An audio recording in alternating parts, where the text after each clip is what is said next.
What's up, everyone? Welcome back to Give and Grow. My name is Ryan. This is Eric. What's up? What's up? We just wanted to start off by saying thank you for all the love and support you've been giving this channel. We actually just reached 42 subscribers today. Very thankful for that, for all the comments, all the likes, and just watching our stuff and just being along with us on this journey. You know, just thank you so much for that. Yeah, I mean, 42. That's awesome. Yeah, love 42. You guys. Thank you. Yes, thank you so much. Today, we wanted to continue our series by going through our accounts to try to be transparent with y'all with whatever we do. And today, we are going to go through our joint account.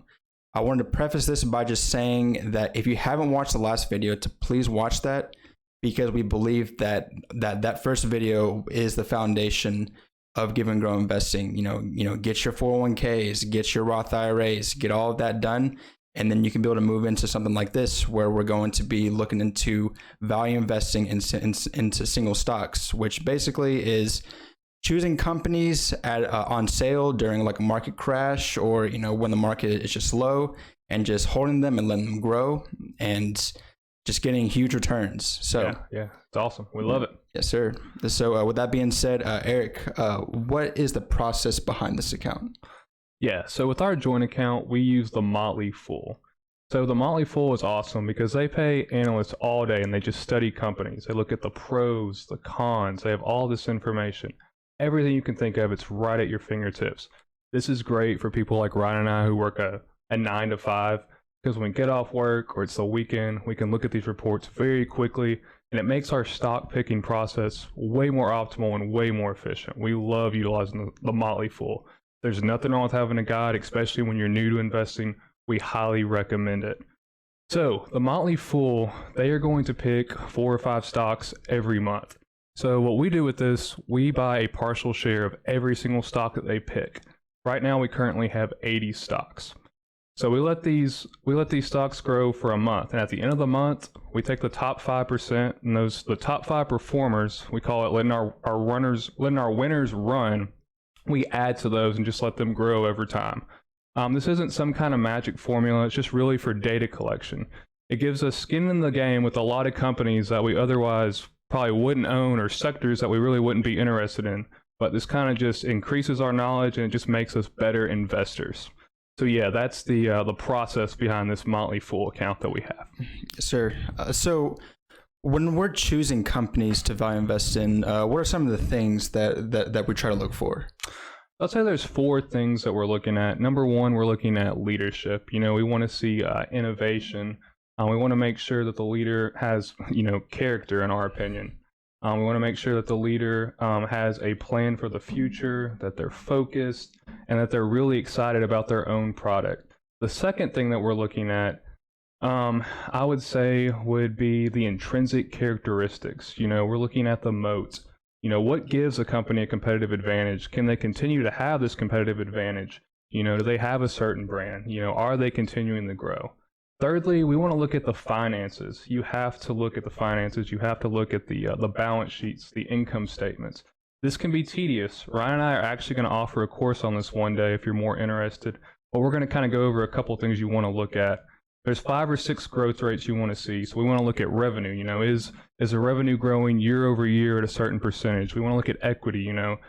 Is a company staying out of debt, or is it leveraging it in a wise way? We want to look at free cash flow. Are they reinvesting their company, or are they reinvesting their money the correct way within the company? And are they just making wise decisions with their money overall? All 3 of those things are super important.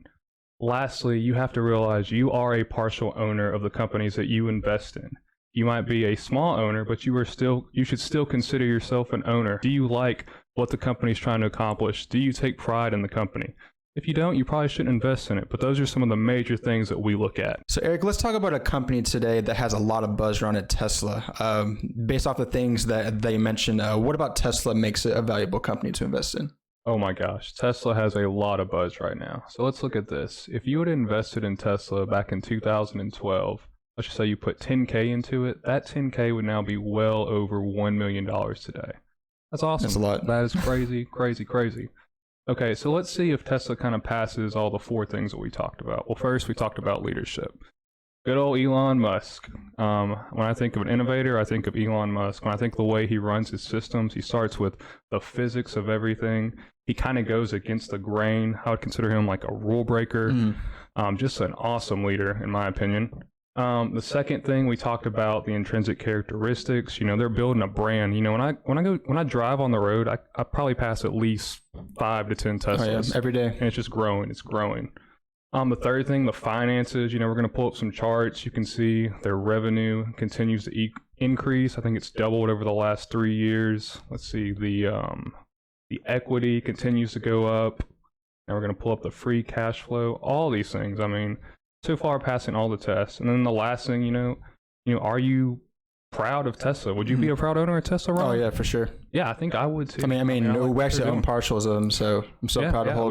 We do. So we're proud owners. So yeah, it kind of passes all 4 of the things that we're looking at. So that's awesome. Yep. And that's really the whole point of all of this. Imagine having a concentrated portfolio of companies that are very similar to Tesla. They have great leadership, they have great numbers, all the things you mentioned. We believe that over time, that a portfolio like this can be able to outperform the market.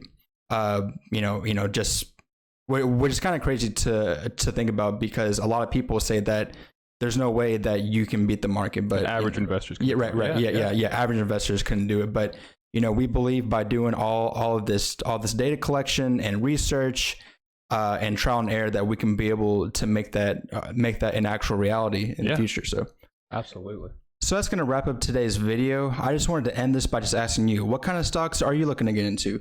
Are you looking to get into blue chip stocks like the Apples and the Amazons, or are you looking to get into more new up and coming stocks like Trade Desk, Upstart, etc.? Please let us know down in the comments below. We're also going to add a link in the description to the Motley Fool's website for you to check them out and see what kind of stocks we get from them. And with that being said, we thank y'all so much. Please be sure to like, share, and subscribe, and let's give and grow.